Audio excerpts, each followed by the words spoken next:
Martin Luther says that Christians ought to always keep a short account with the Lord. Don't allow sins to pile up before you ask forgiveness, but rather ask God's forgiveness.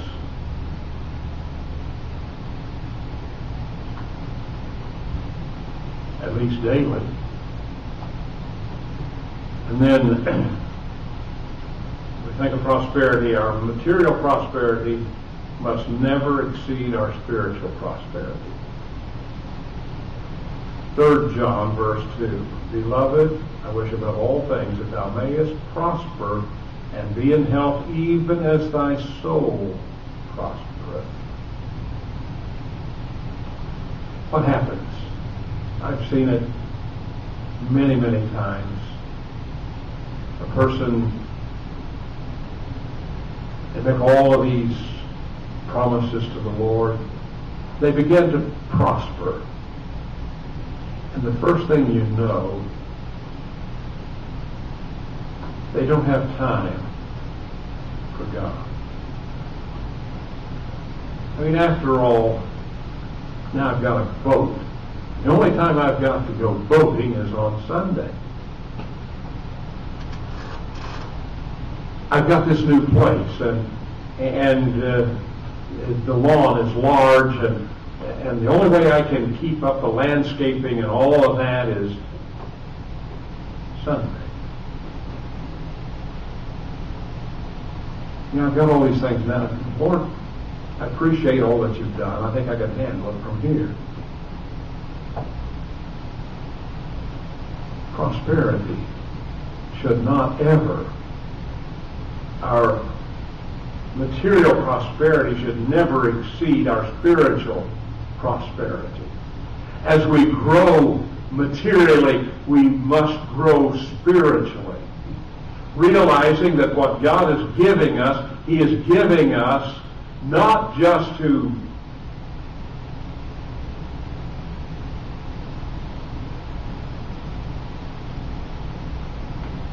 spend it on ourselves, not to heap it upon ourselves, but rather to invest in the Lord's work.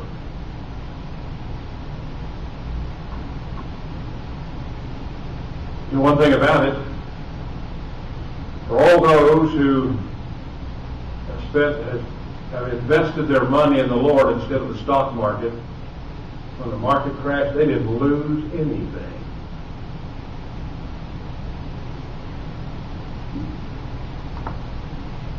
Material prosperity must not exceed.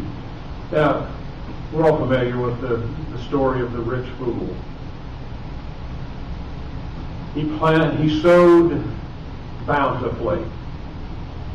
He's reaping bountifully. And he looks out at these fields, and it's time to harvest, and he says, you know something? I don't have adequate facilities to house all of the crop that is going to come in. So I'll have to tear down my barns, and I'll have to build bigger ones. Is there anything wrong with that? No. I mean, that's planning ahead. I mean, the Lord is blessing me with this great crop. I need to do that. Where was the problem?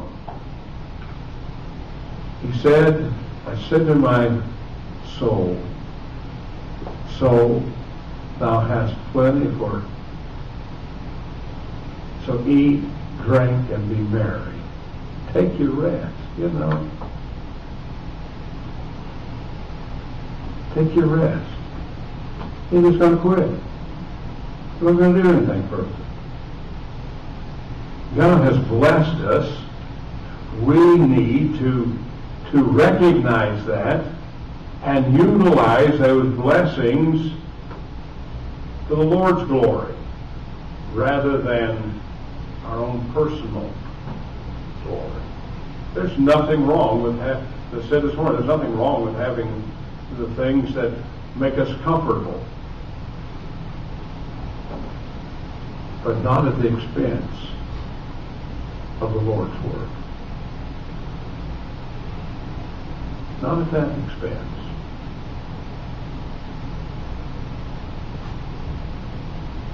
I'm reminded of the story of the man who went in to his pastor and talked to his pastor about tithing. The pastor said, well, you know, the Bible teaches 10%. He says, well, I make $100 a week. That means $10 of that a week. Said, okay, I can do that. The Lord prospered him, blessed him. After a while, his tithe is $1,000 a week.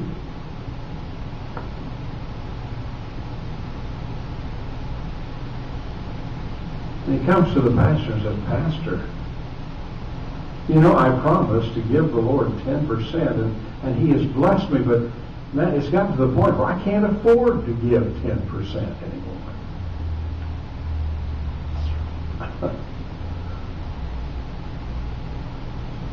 I can't afford. Did you pray and ask God to let me off? He says, no, I'll tell you what. I can pray and ask the Lord to reduce your income to where all your tithe will be is $10. You think you can afford to give that?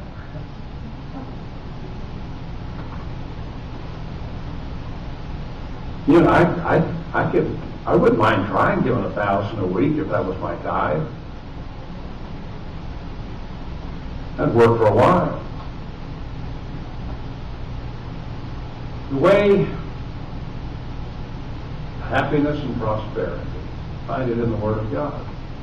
Trusting Him, being obedient to Him. Giving ourselves, giving what we have, recognizing God's ownership of all that we are and all that we have.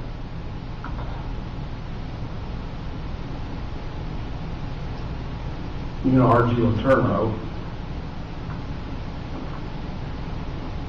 book, it's autobiographical, I guess, or at least biographical.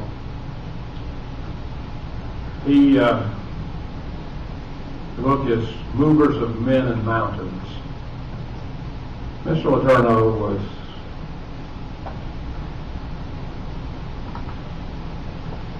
sort of a businessman. He got involved in building roads out in California when they were, you know, cutting roads in the mountains and everything, and so he got a job, first of all, riding on a grader being pulled by a Caterpillar. And he saved his money and he bought the Caterpillar and so that he could ride up front. And he said, wait a minute, there's got to be a way that I can operate that grader from up here so I don't have to pay somebody back there. And so he did. And the man he really was an inventive genius. And so he was doing well. And he went bankrupt. And he got back in business and he went bankrupt again. He said, you know, Lord, I'm not a very good businessman. Tell you what I'll do. It's going to be your business. You get 90%, I'll take the 10%. It's your business, Lord. But when he finally sold the business, his part of the business was worth $40 million.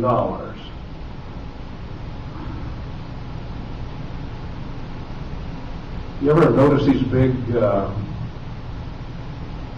earth-moving machines?